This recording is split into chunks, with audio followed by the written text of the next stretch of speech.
este diplomado de Migración y Gobernanza en la Ciudad de México. Saludamos también a las sedes remotas y estamos muy entusiasmados desde Chilpancingo con el inicio y el arranque de este diplomado, en virtud de que por vez primera Guerrero se suma a este esfuerzo de analizar y problematizar el fenómeno migratorio en México y en general en la región de Estados Unidos y de Centroamérica.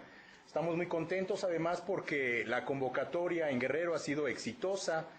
Tenemos un número importante de participantes de este diplomado y creemos que puede generarse una red muy amplia de gente que además profundice en el tema desde la perspectiva de la migración en Guerrero. Finalmente, decirles que se acaba de crear hace unos meses la Secretaría de los Migrantes y Asuntos Internacionales en la entidad, de tal suerte que este esfuerzo académico se inscribe en una de las líneas del plan de trabajo de la naciente Secretaría. Aprovecho la oportunidad para saludar al secretario del Migrante del Gobierno de Michoacán y también estamos listos prácticamente pues para que empecemos a brevar sobre el conocimiento que será seguramente amplio y profundo en materia migratoria.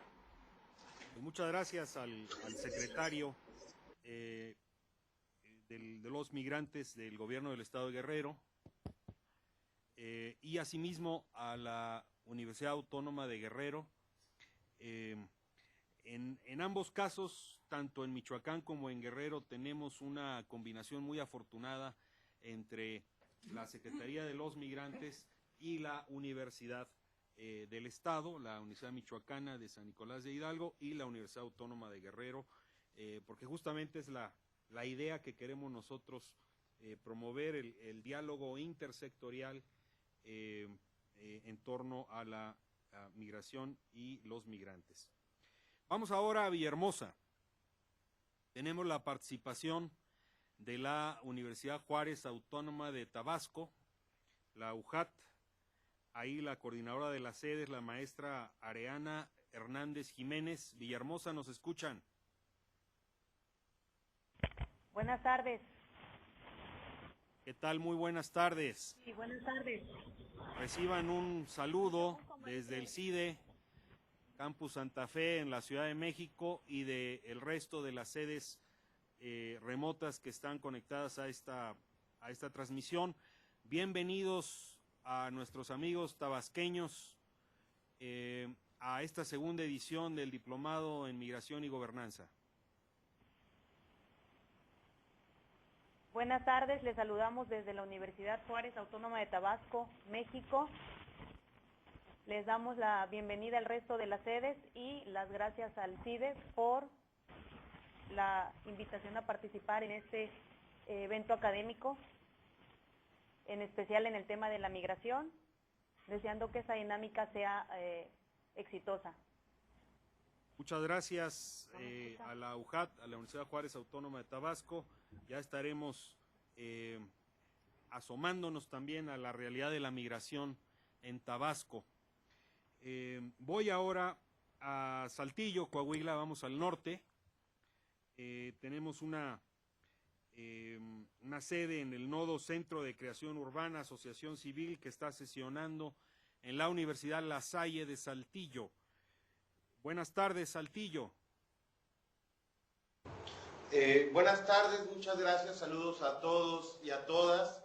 Desde el Observatorio Urbano Local agradecemos primero que nada al CIDE, al Centro de Investigación y Docencia Económica, la oportunidad de participar en este diplomado, y por otro lado a la Universidad La Salle, que nos abre las puertas a una capacitación para oficiales de la Dirección de Seguridad Pública Municipal, con la importancia que tiene para Saltillo ser un lugar de tránsito importante, que se guarden y que se conozcan las normas nacionales e internacionales con estándares de derechos humanos y de gobernanza en el tema migratorio. Muchas gracias y saludos a todas las sedes. Muchas gracias a la sede Saltillo. Efectivamente, ahí vamos a ver otra perspectiva, la del norte de México, la de los transmigrantes, y nos congratulamos que nos puedan acompañar, que puedan estar participando. Bueno, hemos pasado ya revista. ¿Está Guatemala? Guatemala. Guatemala, buenas tardes, ¿me escuchan? Hola, Guatemala. Formar parte de esta capacitación, la cual para nosotros brinda todo lo que es una perspectiva a nivel nacional, ¿verdad? Bilateral, en relación al fenómeno migratorio, que es un tema de gran auge, ¿verdad? Y estamos totalmente agradecidos con el CIDE, ¿verdad?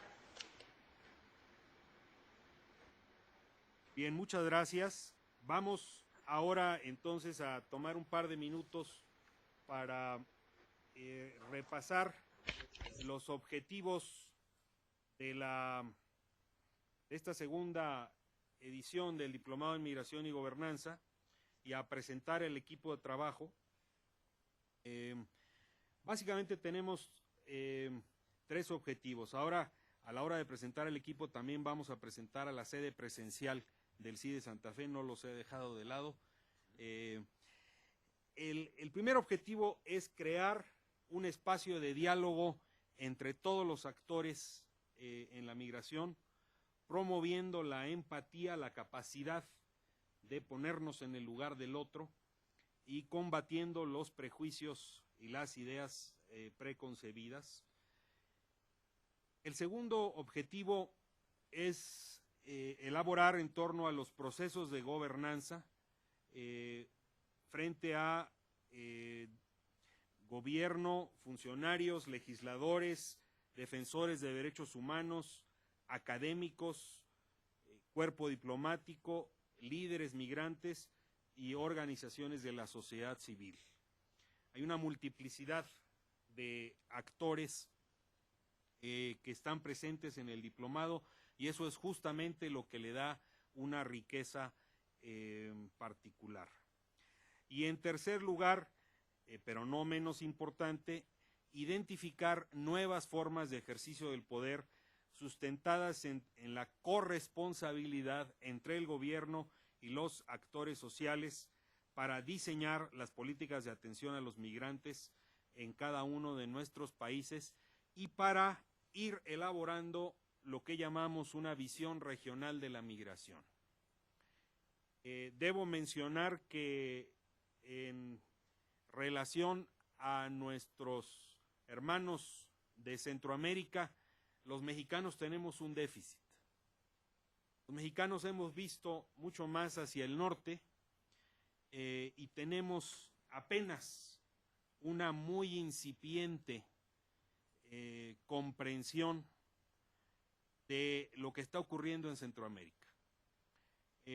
Para nosotros, geopolíticamente, la región México, Centroamérica, Caribe tiene que verse de conjunto. La vinculación que tiene la región México, Centroamérica y Caribe, que el doctor Jorge Durán va a abordar a lo largo de su intervención, es absolutamente crucial. Los flujos migratorios no pueden estudiarse únicamente desde la perspectiva de un país, sea este emisor, sea de tránsito o sea receptor o sea país de retorno, sino que necesitamos empezar a construir, tanto en el análisis como en la formulación de política pública, una visión regional de la migración. Yo por eso creo que tenemos una responsabilidad de ir paliando ese déficit y entablar un diálogo que estoy seguro será muy fructífero con los participantes de Centroamérica, en este caso de Guatemala, El Salvador y Honduras. Antes de pasar a la presentación del equipo de trabajo y de la sede presencial aquí en Santa Fe, los compañeros de El Salvador, en voz de su coordinador, Saúl Hernández, nos quieren dirigir un mensaje. Adelante, San Salvador.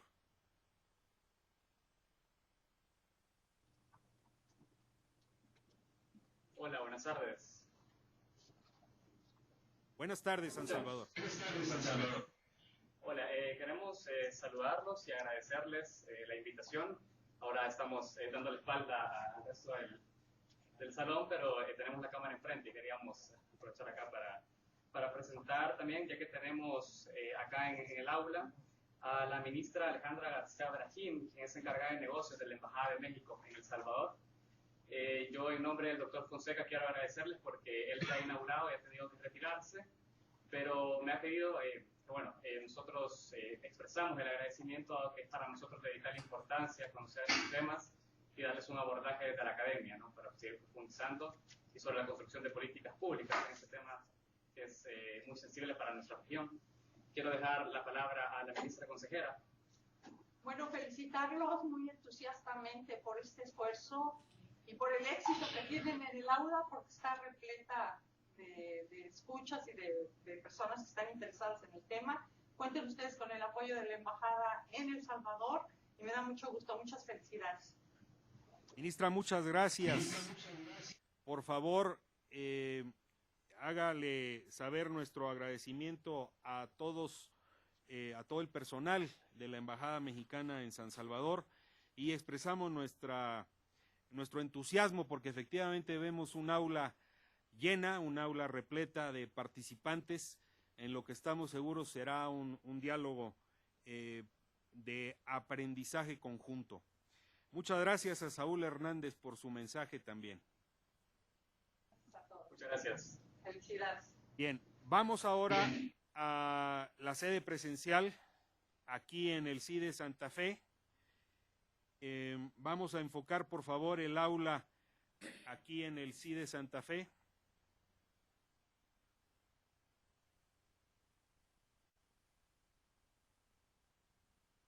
Le voy a pedir a Alexis Rivera, que es el responsable de la plataforma tecnológica del diplomado, que nos informe respecto a cuántos participantes tenemos aquí.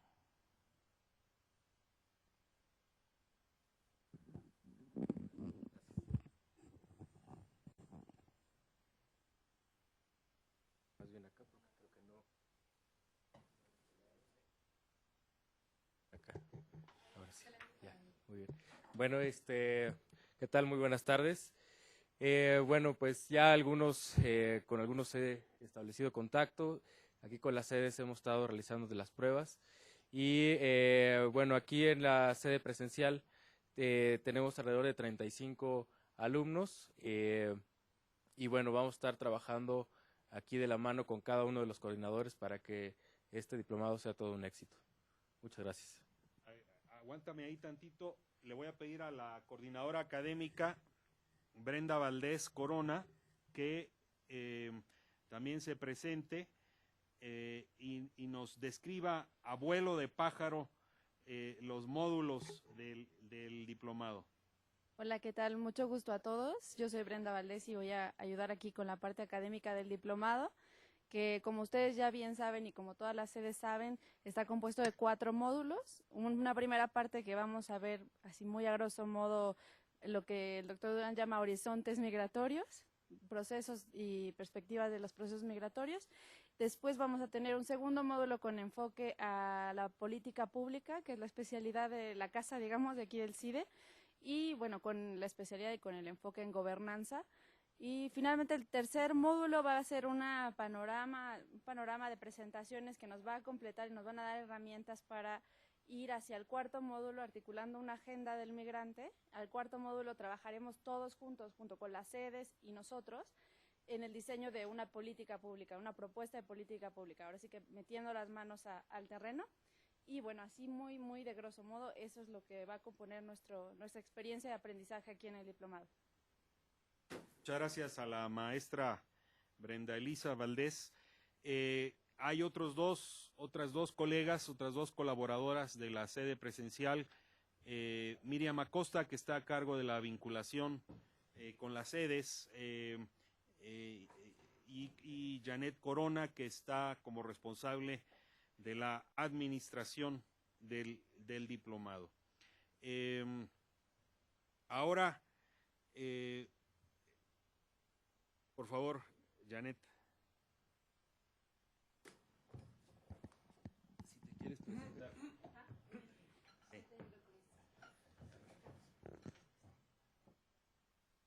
Hola, buenas tardes. Bienvenidos, bienvenidas. Soy Janet Corona y bueno, estamos muy contentos de que estemos todos juntos. Espero que de verdad sea un diplomado que todos aprovechen al 100. Gracias. Gracias, Janet. Bueno, ya hemos tomado una buena parte del tiempo del doctor Durand. Simplemente quería pedirle a producción si nos puede enfocar el aula para que veamos más de cerca a los participantes de la sede presencial. En este momento no habrá una introducción, una presentación individual, pero a medida que transcurran los trabajos iremos conociéndonos mejor. Quiero cerrar estas palabras introductorias enviando a cada uno de ustedes un saludo del doctor Enrique Cabrero Mendoza, que es el director general del CIDE, el Centro de Investigación y Docencia Económicas, y de nuestro colega Helio Villaseñor Gómez, que es el director general de Iniciativa Ciudadana para la Promoción de la Cultura del Diálogo. Ellos dos son las cabezas de las dos organizaciones que han organizado y convocado este diplomado. Voy ahora a dar inicio formal a la primera sesión a cargo del doctor Jorge Durand. Esta sesión tiene por título, en su primera parte, Espacios Regionales de Movilidad y Libre Circulación. El doctor Durand abordará el caso de Centroamérica, el caso de la Comunidad Andina, el caso del Mercosur, del Cono Sur de América Latina, y del espacio regional de Schengen en la Unión Europea, en una primera parte, y en la segunda parte hablará de lo que ya Brenda Valdés refería como horizontes migratorios en América Latina y el Caribe. Entonces vamos a tener una visión regional y una visión continental, una visión hemisférica.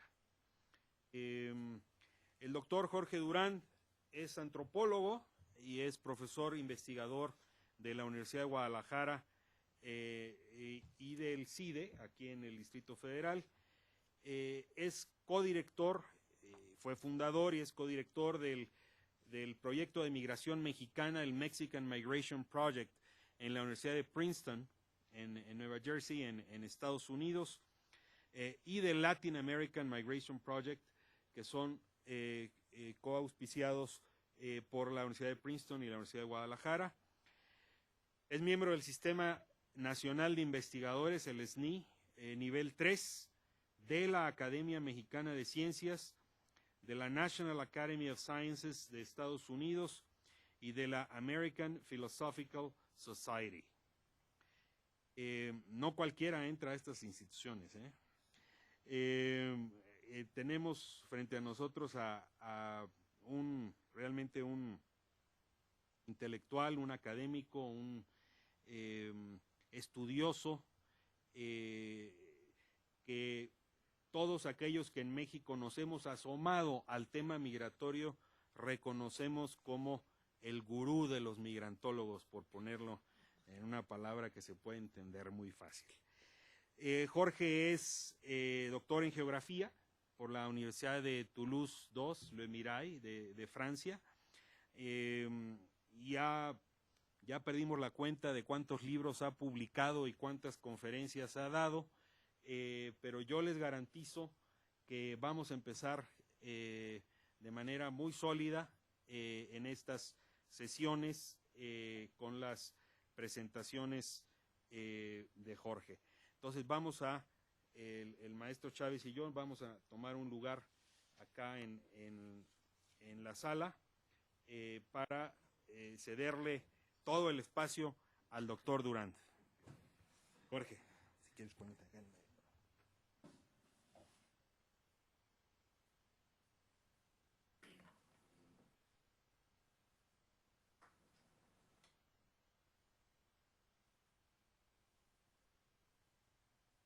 Gracias, Carlos, por esta generosa presentación y por la invitación a participar en esta segunda versión del diplomado.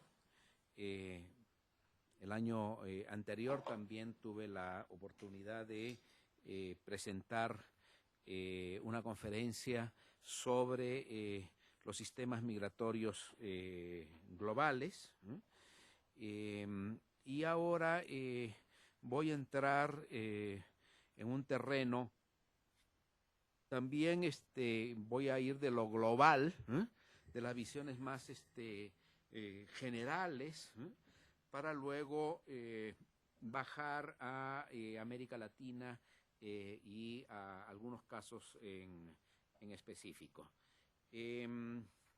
Esta primera parte es, digamos que la estoy trabajando, ¿no? Y en cierto modo va a ser provocadora, ¿no? Lo que significa que se vale todo tipo de preguntas, de todo tipo de cuestionamientos, ¿no?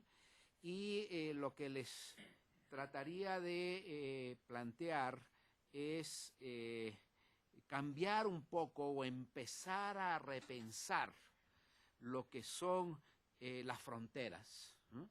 Lo que es el Estado-Nación, ¿no? A través de la migración, y cómo la migración nos obliga a tener otra mirada de lo que tradicionalmente habíamos pensado que eran estados monolíticos, situaciones fijas, ¿no? Fronteras que nunca se van a mover, ¿no? Y que en la práctica, pues las fronteras son construcciones históricas, sociales, que se han movido y que se diluyen y se reconstruyen, ¿no? de distintas maneras. Voy a empezar con... mi ponencia está estructurada en PowerPoint. Creo que cada una de las sedes, y la verdad es que me alegro muchísimo de que haya una presencia, no solo en México, sino también en varios países de Centroamérica, ¿no? Una presencia muy amplia de estudiantes, de gente que están interesados en el tema. Yo les pido, creo que tenemos un sistema de que las preguntas las pueden mandar por correo electrónico, ¿no? Entonces vayan mandando sus preguntas o sus cuestionamientos, de tal modo que yo voy a dar una primera intervención, y luego vamos a tener un descanso, en donde para mí no va a ser descanso, porque yo voy a tratar de leer un poco sus preguntas, ¿eh?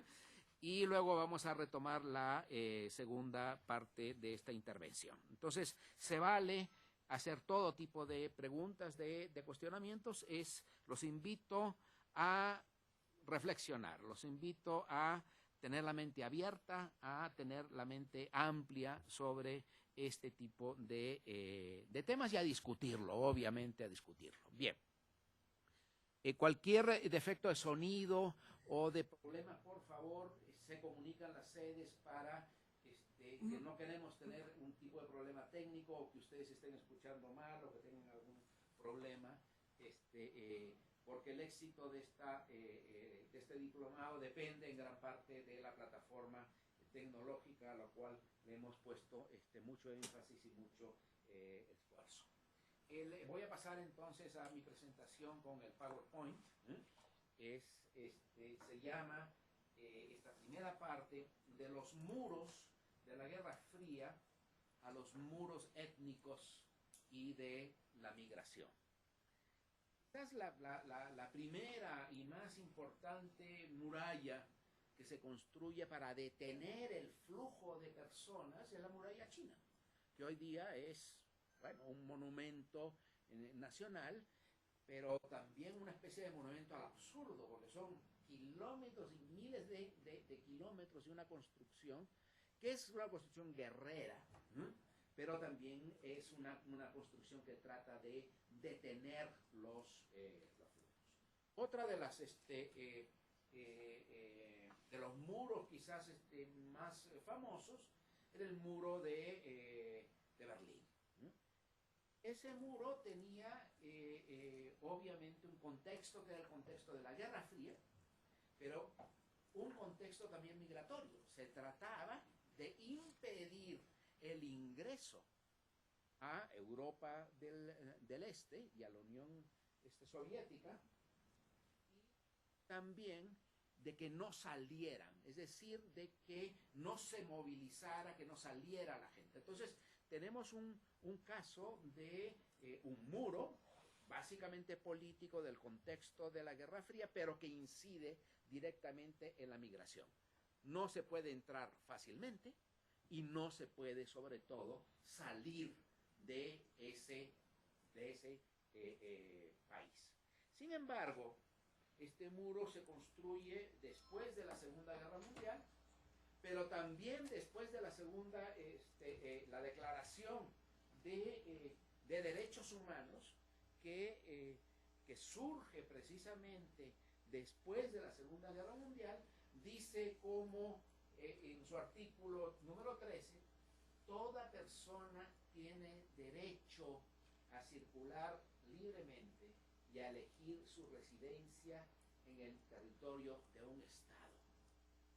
Todos tenemos derecho, pero en la práctica, que lo podamos aplicar, este derecho humano, pues no es tan fácil, porque no solo hay muros físicos, sino también hay muros que son no estaba prendido el micrófono, entonces una disculpa a las sedes, no sé si me estaban escuchando. Entonces, el segundo punto es: toda persona tiene derecho a salir de cualquier país, incluso del propio, y a regresar a su país. No todos los países tienen ese derecho. Lo vemos, por ejemplo, en el caso de Corea, ¿no? En el caso de Corea del Norte no hay derecho a salir de tu país. En el caso de Cuba tampoco hay derecho a salir, y para volver a tu país también es muy complicado. Cada vez son menos, pero todavía tenemos ejemplos de estos países.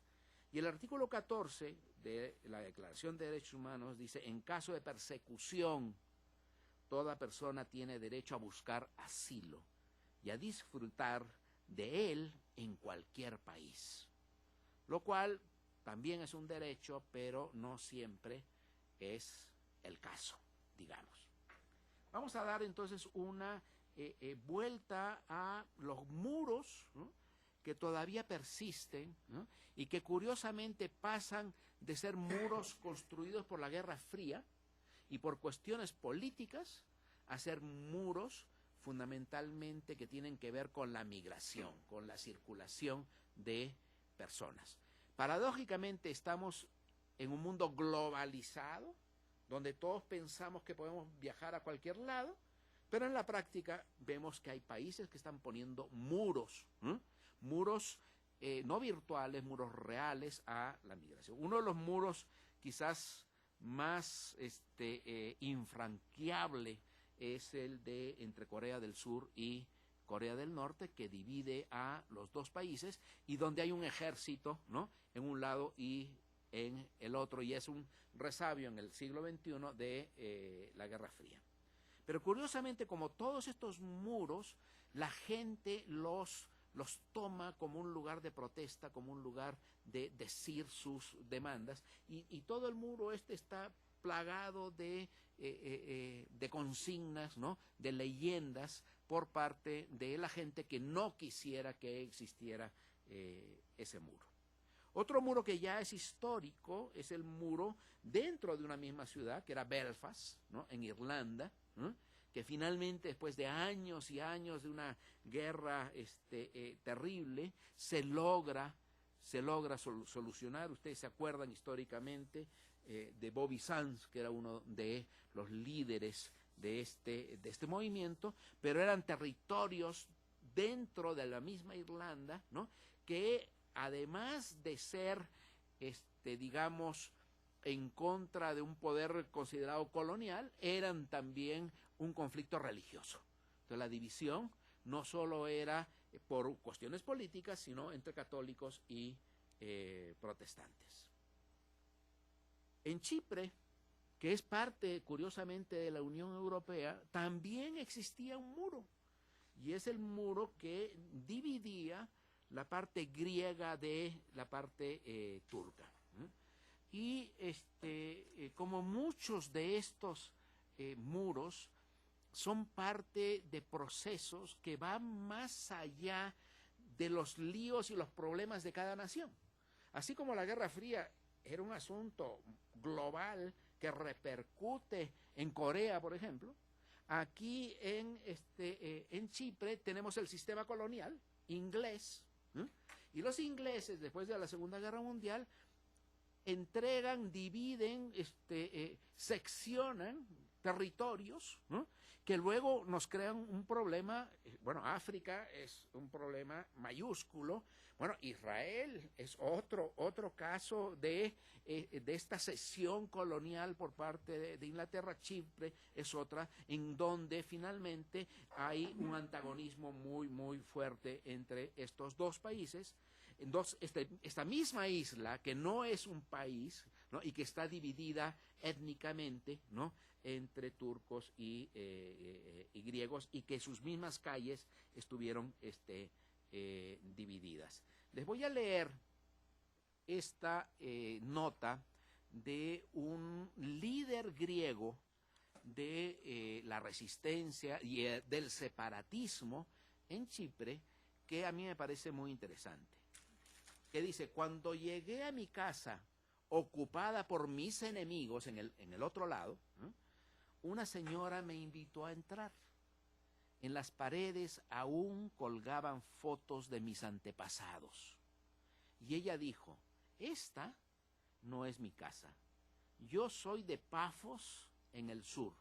La mantuve como la encontré para cuando sus dueños volvieran. Y en ese momento dice que este líder del separatismo rompía a llorar. El mundo de odio que había sido construido durante años se derrumbó. Decidí explorar la verdad por mí mismo, más allá de la propaganda.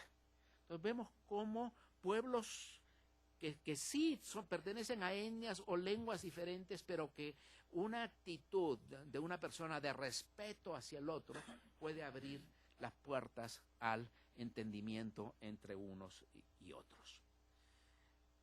Otro conflicto muy presente, armado, es el de Cachemira entre la India y Pakistán, fruto también del colonialismo inglés, en donde hace un reparto del mundo, en donde nadie queda contento, y esta zona tan rica, porque Cachemira es muy, muy rica, queda étnicamente dividida y con ejércitos que están controlando esta región.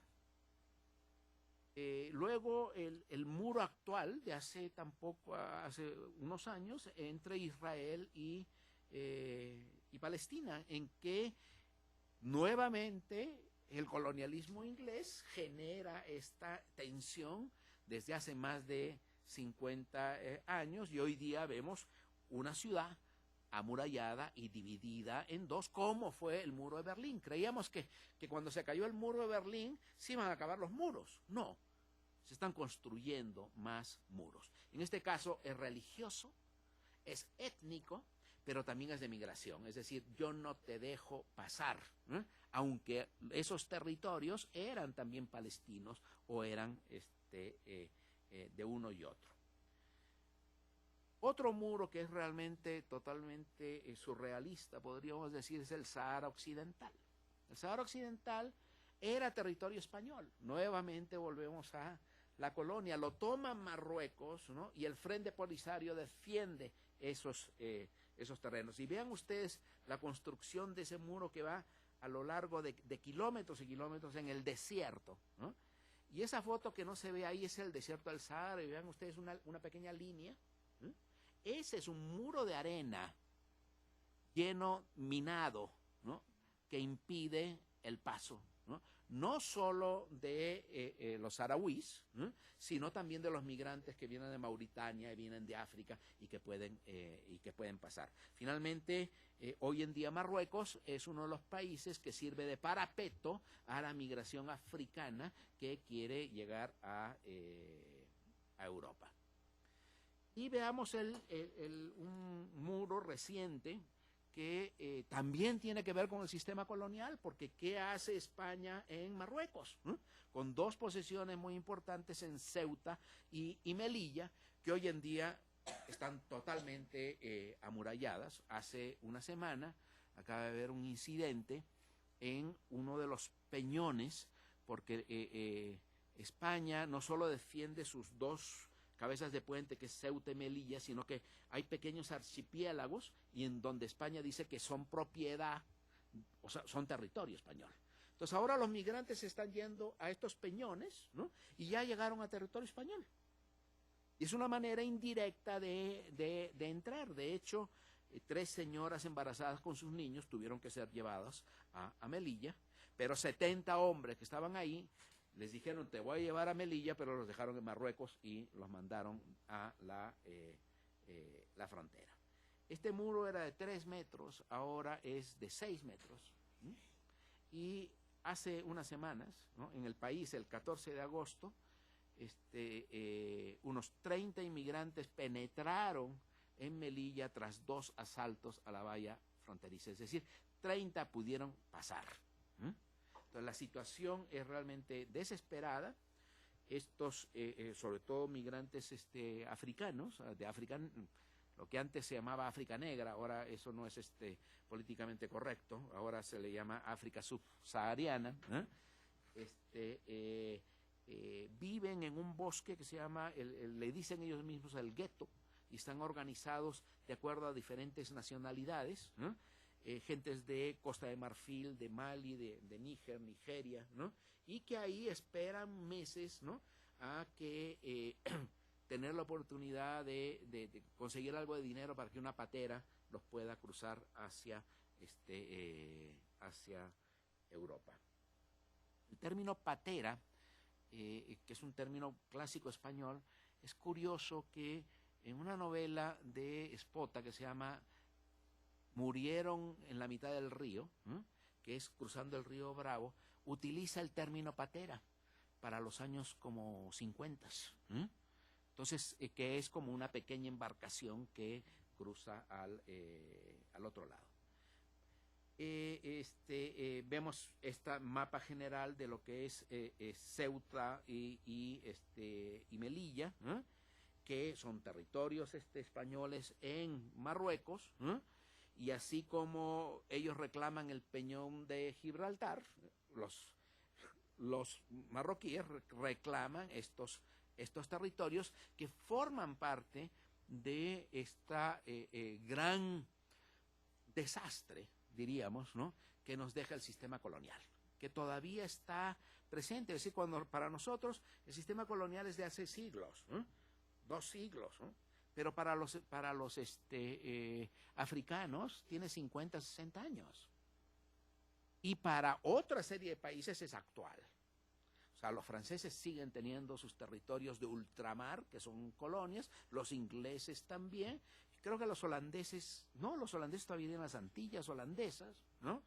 Y los españoles tienen Ceuta, Melilla, y ya tuvieron que dejar el Sahara, ¿no? Estos grandes países coloniales siguen siendo coloniales, aunque nos han vendido, ¿no?, la idea de la era postcolonial. No, porque todavía tienen una serie de posesiones. Y todo esto está vinculado con la migración. Es decir, y esto nos da una visión global, ¿no?, de que este muro de Melilla, ¿no?, es un muro estrictamente hecho para la migración, como es el muro entre México y Estados Unidos, un muro que cada día crece, y que nosotros también hemos empezado a decorar, ¿no?, a utilizar, a protestar, porque está hecho precisamente no por asuntos de seguridad, sino finalmente para asuntos de migración, cuando prácticamente entre México y Estados Unidos a lo largo de un siglo era una frontera abierta o semiabierta, ¿no? Y hoy en día se pretende cerrar con un muro esta frontera, un muro de este tamaño y de esta magnitud, ¿no?, en muchas partes de lo que es el territorio nacional. Entonces, así como reclamamos fronteras abiertas, así como en muchos contextos se están abriendo las fronteras, en otros contextos se están cerrando, ¿no?, y se están limitando el movimiento, el libre tránsito, lo que en teoría los derechos humanos nos dicen de que tenemos derecho a radicar en el lugar donde quisiéramos. Y finalmente, la inmensa mayoría de las personas radican donde vivieron y donde nacieron.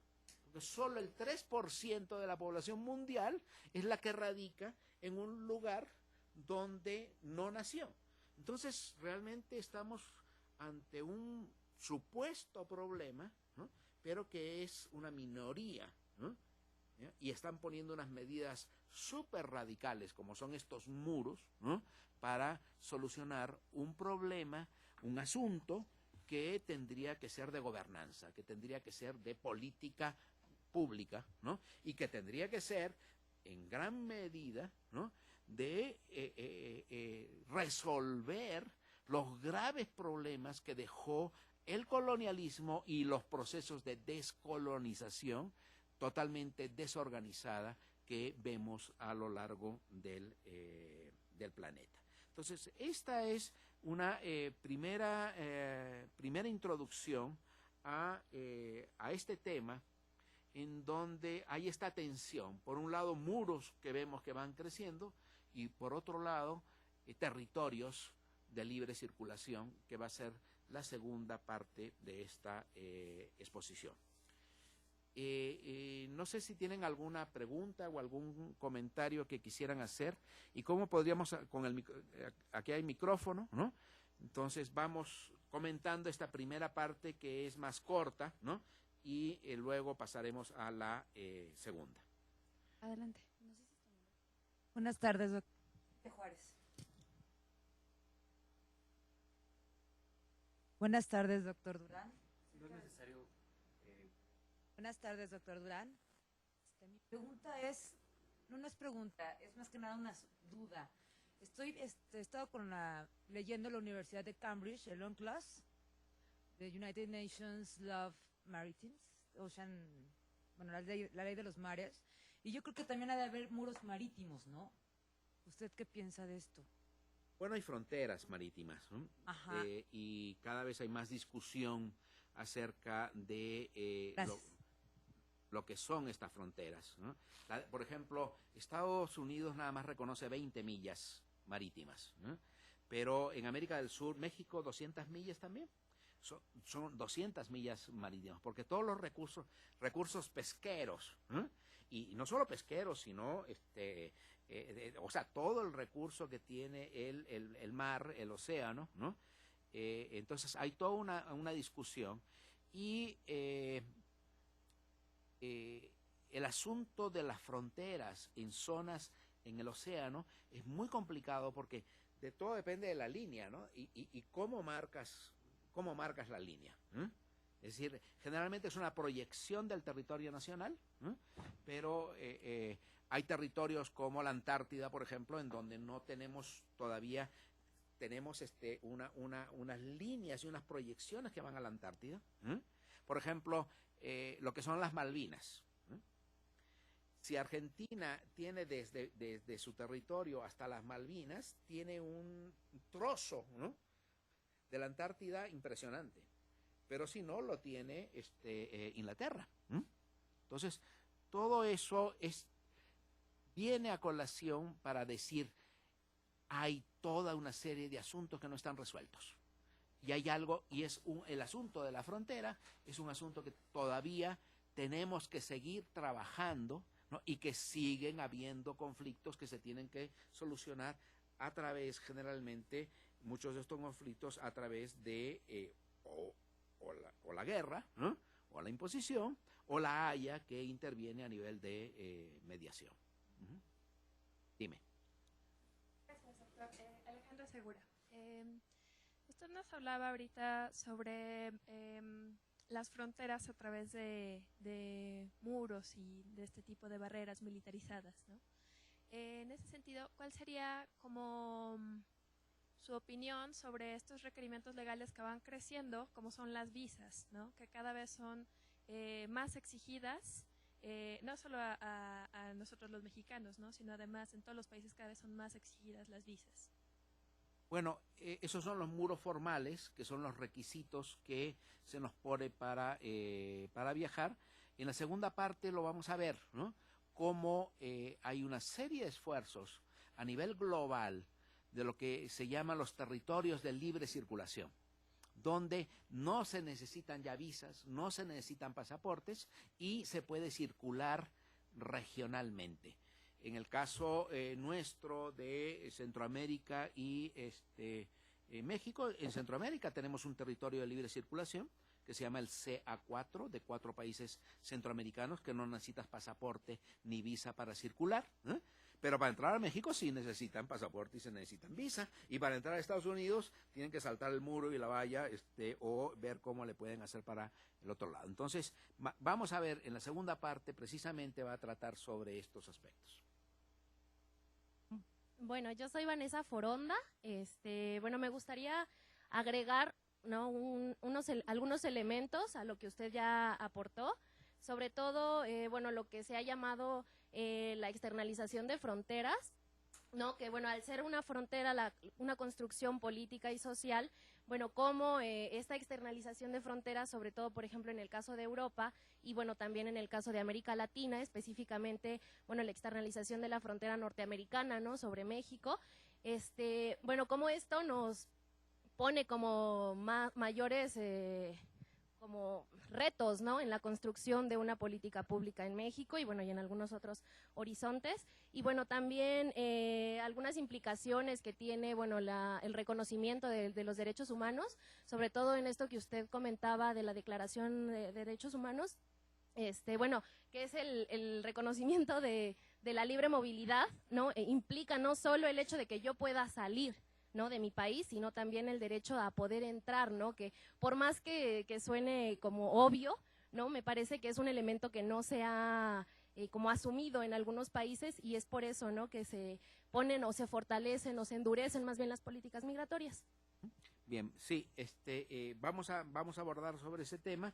Creo que tocas un término que es importante y que todos lo tengan en mente, que es de externalización de la frontera. Es decir, nuestras fronteras, ¿no?, las tenemos fijadas, por ejemplo, entre México y Estados Unidos con el Río Bravo, ¿no? Pero Estados Unidos, ¿no?, forza a que México se convierta en un país que controle, o sea, su frontera ya no es el Río Bravo, sino que es el Suchiate, ¿no?, como España y Europa le están poniendo a Marruecos, ¿no? Es decir, no, tú controla a la migración. Entre Marruecos y la Unión Europea, pero también con Libia y con Túnez, ¿no?, había toda una serie de negociaciones, ¿eh? Sobre todo con Libia había toda una serie de negociaciones y de concesiones, ¿eh? Y aquí, en el caso México, más bien vemos una relación asimétrica, ¿no?, una asimetría de poder, ¿no?, en donde pues es muy difícil y muy complicado negociar con el país más poderoso del mundo. Pero ese es el tema que vamos a trabajar, y recuerden esta categoría que es muy, muy importante dentro de esta dinámica de la ponencia y de la presentación. Gracias, buena tarde. Mi nombre es Jenny Tapia. Quisiera preguntarle sobre, digamos, los conceptos que podríamos ir utilizando sobre la movilización, la migración, porque entiendo que, por ejemplo, cuando hablamos de que hay mucha gente que se moviliza, que se mueve, más allá de una voluntad, sino por una necesidad económica, quizá tenga una conceptualización diferente, ¿no? Hablaba usted de un 3% que no vive en el lugar donde nació, ¿no? Y entonces yo no sé si haya cifras así de duras que reflejen cuánta población de ese 3% tuvo que dejar su lugar de origen, ¿no? Y fue forzada, prácticamente expulsada de su lugar para poder sobrevivir, ¿no? Muchas gracias. Ahora sí. Bien. Bueno. Bueno, hola, yo me llamo Gina Jiménez. La duda que me surgió ahorita, yo trabajé un tiempo con migrantes centroamericanos en tránsito por México, en un albergue para migrantes. Y bueno, como trabajando con ellos nos dimos mucho cuenta que, o sea, que el problema de la migración es un asunto no puramente económico, sino que, vaya, abarca muchas cosas, ¿no? Desde el tejido familiar, el asunto, o sea, vaya, los migrantes de Centroamérica, todo, pues todo como la clase social en Centroamérica, que ellos, o sea, está como muy destrozado y ese es un gran problema. Entonces, ahorita me surgió, usted estaba hablando de políticas públicas y me surgió la pregunta de qué países en el mundo están como intentando crear políticas públicas con este enfoque, con un enfoque más integral o sea, que realmente busquen como, no sé si integrar al migrante a la sociedad, no sé si evitar que sigan saliendo, porque, bueno, sabemos que ha habido intentos en México y en Centroamérica, pero no parece que hayan resultado muy bien. Entonces, quisiera saber qué países lo están intentando. Bueno, ese es el tema de la segunda parte. Okay. Entonces, no te lo voy a adelantar, ¿ok? Bueno, y con respecto a Jenny, hay un artículo que les di, que creo que está en la plataforma, ¿no? ¿Cómo se llama? Ya no me acuerdo cómo se llama. Pero es el que está en la plataforma, que es sobre esta visión mundial. Ahí hago un análisis de cifras, ¿no? De este 3%, ¿no? Y de cómo participa cada país, ¿no? Todo lo puedes revisar ahí, para no moverme a otra temática, ¿bien?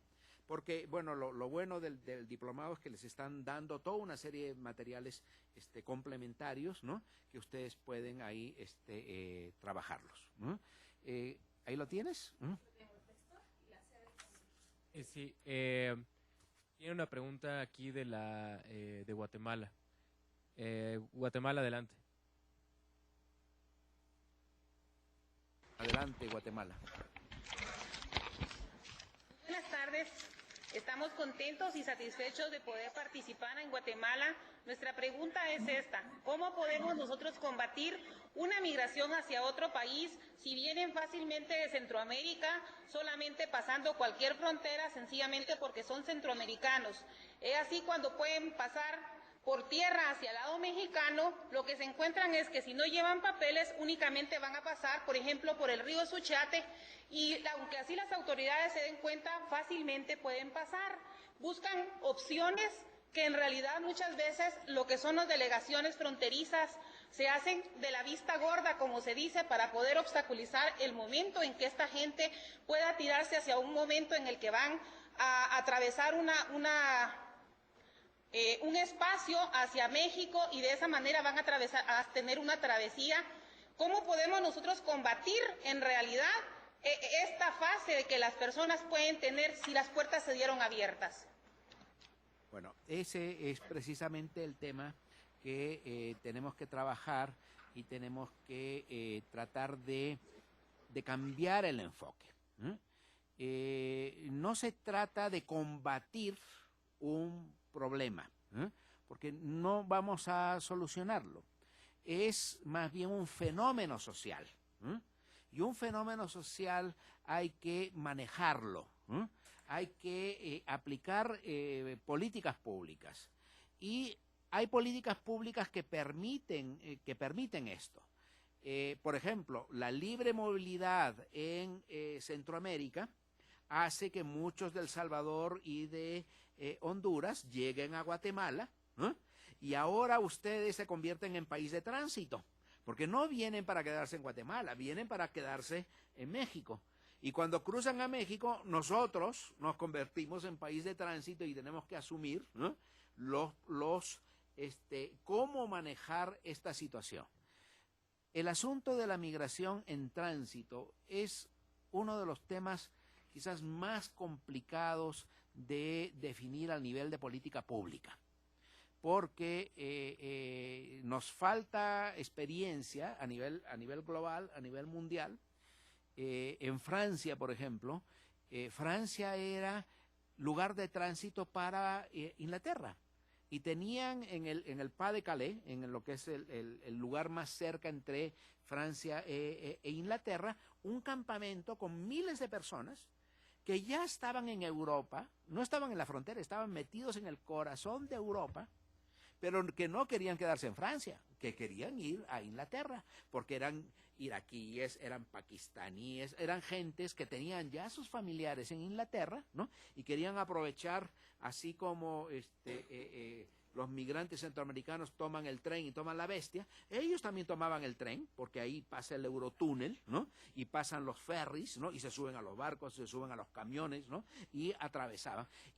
Y Francia no sabía qué hacer con ese asunto. Y además decía, este no es problema mío, este es problema de Inglaterra. Estos no se quieren quedar acá, se quieren ir allá. Que Inglaterra lo resuelva. Pero estaban varados, diríamos, estaban ahí parados en la frontera, ¿no? Y no podían salir. Finalmente, Sarkozy entró con la policía, desmanteló los campamentos, ¿no? Lo que llamaban la jungla, ¿no? Y simplemente los dispersó. Es decir, porque luego después se van volviendo a reunir.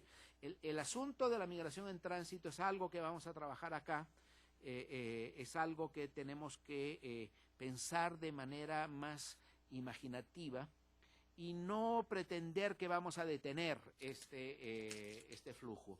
No se trata de detenerlo, sino de entrar a nivel de políticas regionales.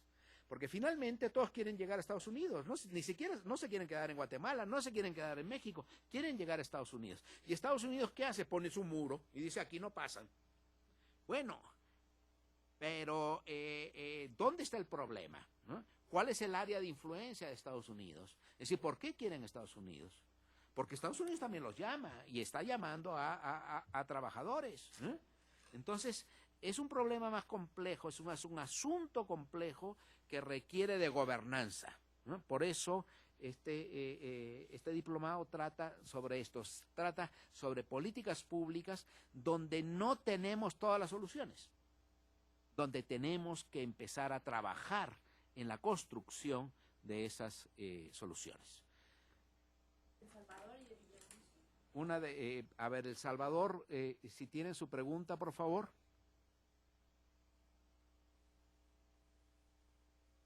Adelante, Salvador. Si tienen preguntas, ahorita nos han abierto el micrófono para que puedan... Si tienen alguna pregunta. No lo escucho bien, si puede... La pregunta es que si consideraría o qué opinión tiene con respecto a los muros físicos, el hecho de que hay una militarización en el istmo de Tehuantepec, en México, que básicamente sirve para lo mismo, ¿no? Para repeler. ¿Verdad? ¿Cuál es su opinión al respecto? Bueno, en este caso es un muro geográfico, o sea, es un istmo, es un lugar donde se angosta, ¿no? el territorio mexicano, y resulta mucho más fácil controlar ahí a los flujos migratorios. Esto tiene que ver con una nueva concepción de frontera, en donde generalmente hablamos de fronteras horizontales, es decir, una frontera es una línea en el territorio y donde se vigila es la frontera. Pero una vez que yo paso la frontera, no tienen por qué vigilarme. Entonces hoy en día no tenemos fronteras horizontales, es decir, no es el Suchiate, no es la frontera con Guatemala, sino tenemos una frontera vertical. Es decir, es la frontera que va desde el sur, ¿no? hasta el norte por las rutas migratorias. Y es al interior del país donde está actuando el Instituto Nacional de Migración en este caso, ¿no? Y donde realiza prácticamente el mayor número de capturas. Porque si ustedes van a la frontera con Guatemala, todo el mundo está pasando libremente, es decir, ahí está el puente, pero por abajo está todo el flujo y nadie le hace ningún caso, es decir, pero así era El Paso, Texas, hace 50 años. En El Paso estaba el puente, ¿no? Y ahí estaba la migra, ¿no? Y abajo pues, estaban pasando los mojados, ¿no? Porque cruzaban el río. Entonces, estas situaciones generalmente se toleran, ¿no? cuando son flujos fronterizos, pero cuando los números, o sea, demográficamente se convierten en volúmenes, en masas muy importantes de gentes que están entrando en este proceso, es donde ahí entran los ajustes. Es decir, ¿por qué se pone un muro y se ponen los controles en Estados Unidos? Porque en los últimos 30 años, no solo iban los mexicanos, sino que empezaron a irse los de Puebla, los de Veracruz, los de Tlaxcala, que antes no se iban, y luego los centroamericanos. Entonces, la cantidad de gente aumentó de una manera exponencial. No solo eso, antes las mujeres no migraban y empezaron a migrar las mujeres, y los indígenas tampoco se movían, y ahora los indígenas también. Entonces vemos que el fenómeno migratorio se generalizó, ¿no? Lo que estaba concentrado en Jalisco, Michoacán, Guanajuato, Zacatecas, San Luis Potosí, se hizo nacional y luego se hizo regional. Entonces tenemos ahora un asunto donde no está pasando 10,000 personas, sino que están pasando 100, 200, 300, 400,000 personas, ¿no? Y entonces el manejo de esta situación se complica. Si bajamos los niveles de migración, como ahora hay una tendencia a la baja, podemos se puede liberalizar toda una serie de controles. Por ejemplo, en el 2005 se estimaba como en 250,000 centroamericanos que deportaba a México por año, 250,000. Y en el 2011 o 10 fueron cerca de 50,000. Entonces, bajó sustancialmente el asunto. Ahora, ¿de dónde es el 90% de los migrantes, 90-95% de los migrantes que transitan por México? De Centroamérica. Entonces, ¿tenemos que ir a negociar con Bolivia? No, pues México tiene que negociar, tiene que ver este asunto con Centroamérica. Y ver cuáles son las causas estructurales, ¿no? Y depende también de procesos históricos. Por ejemplo, hoy en día los salvadoreños es un nivel relativamente mucho más bajo que los hondureños y que los guatemaltecos. Finalmente, 20% de los salvadoreños ya viven en el exterior, según el Banco Mundial, 40% según las informaciones que se dan en El Salvador, lo cual también nos indica que para poder tener un manejo adecuado de este fenómeno, tenemos que tener cifras que nos permitan medirlo de manera certera, ¿no? Y no tener una disparidad tan grande que el Banco Mundial dice son 20% de la población salvadoreña y en El Salvador dicen 40%. Que bueno, lo digo porque yo acabo de estar en El Salvador hace unos 3 meses y esa es la cifra que me dieron en ese momento. Bueno, yo creo que una más para descansar y unos minutos, una parada técnica y luego seguimos. Una más. Ok, una más. ¿Qué será de Villahermosa? Adelante, Villahermosa.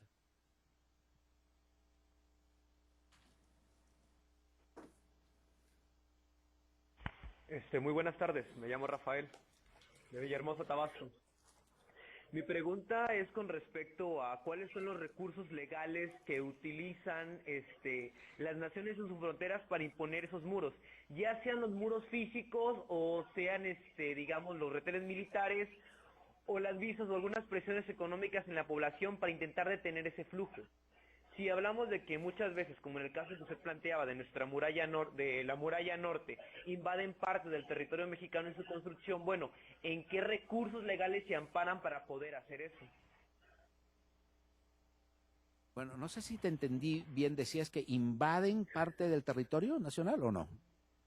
Bueno, es decir, que construye que parte de la construcción se está realizando de este lado de la frontera, de esa línea imaginaria que separa los dos países. Bueno, que yo sepa, ese asunto está muy bien cuidado y no hay un traspaso, ¿no? de la frontera, que es una frontera que tenemos bastante bien delimitada, ¿no? Y muy muy precisa. Pero los recursos legales son los recursos del Estado-Nación. O sea que nos vemos finalmente ante este sistema en el cual vivimos, ¿no? Donde el Estado-Nación tiene el derecho absoluto para determinar quién entra, por lo menos. Tiene un derecho relativo para decir quién sale, pero el Estado, cualquier Estado se reserva el derecho de decir, tú no entras. Para eso, ese es el sistema de visa. Y el derecho internacional está basado en eso. ¿Por qué? Porque tenemos una concepción unívoca del Estado, en donde el Estado se arroga ese derecho y en algunos lugares lo ejerce, digamos, a rajatabla. Y ahí no hay posibilidades de negociar. Los Estados-nación tienen el derecho de legislar sobre quién entra, ¿no?, a tu país. Y generalmente es por origen nacional. Antes se legislaba por raza, por ejemplo, ¿no? Y decían, bueno, negros no entran, chinos no entran, ¿no? Orientales, que generalmente era el tipo de discriminación que se utilizaba en aquellos tiempos, ¿no? Por ejemplo, Estados Unidos es un país que tiene leyes de exclusión, o sea, excluye a los chinos, luego excluye a los japoneses. Canadá es un país también donde su máximo objetivo, ¿no?, era que la mayoría de la población, no, todos fueran blancos, ¿no? Incluso en Canadá se discutía la idea de comprar una isla en el Caribe, ¿no?, para mandar a los negros y sacarlos sacarlos. O sea, lo que hemos avanzado en 50 años, o sea, eso a ustedes se ríen, dicen, no, era un planteamiento que se hacía en el Congreso, ¿no? Los políticos lo hacían y lo discutieron, ¿no?, en Canadá. Hoy en día, pues no, Canadá es un país multicultural, ¿no? Es decir, con un avance increíble en cuanto a tolerancia de distintos grupos. Vamos a ver precisamente en la segunda parte de esta sección este tipo de elementos. Bueno, a descansar. ¿Cuántos minutos tenemos, Brenda? 30. Bueno, hasta café se puede ir a tomar. Bueno.